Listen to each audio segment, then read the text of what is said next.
Hi, welcome to the channel and thank you. In this video we will learn how to make Jarvis speak.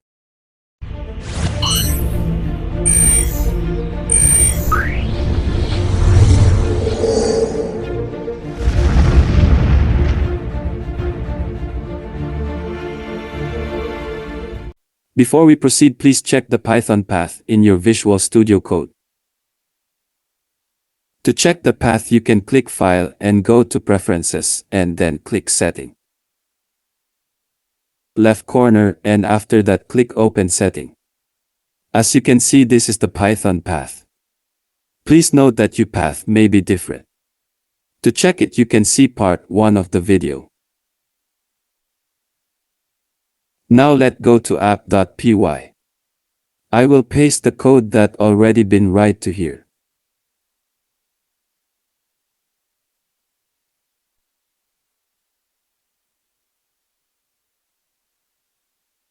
After paste, now let we save first the file.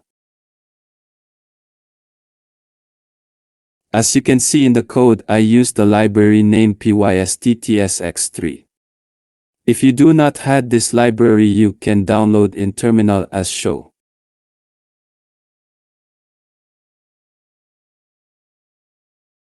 Now I will explain the code.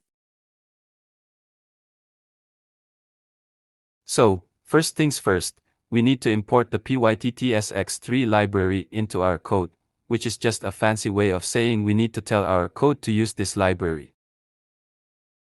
Next, we create an engine object using pysttsx3.init function. Think of this like setting up a talking module on our system, kinda like how Siri or Alexa work. Then, we define a function called Jarvis_speak, which takes in some text as an argument.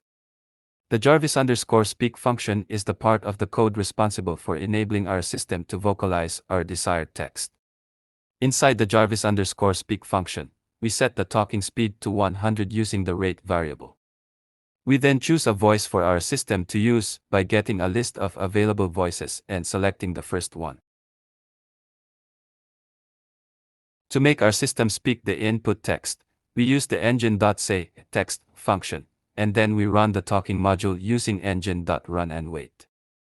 Finally, to test our Jarvis_speak function, we call it with the argument hello. This will make our computer speak the word hello out loud. Now let me demonstrate. To call the script, we will type Python.App.py in the terminal and press enter.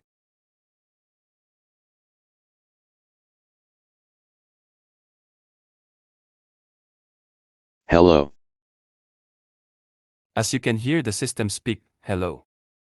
You can change what the system speak by change the text in Jarvis_function hello. We hope you found this video informative and entertaining. So if you're interested in creating your own personal assistant, don't forget to hit that subscribe button for more cool content like this. Thanks for watching, and we'll see you in the next video.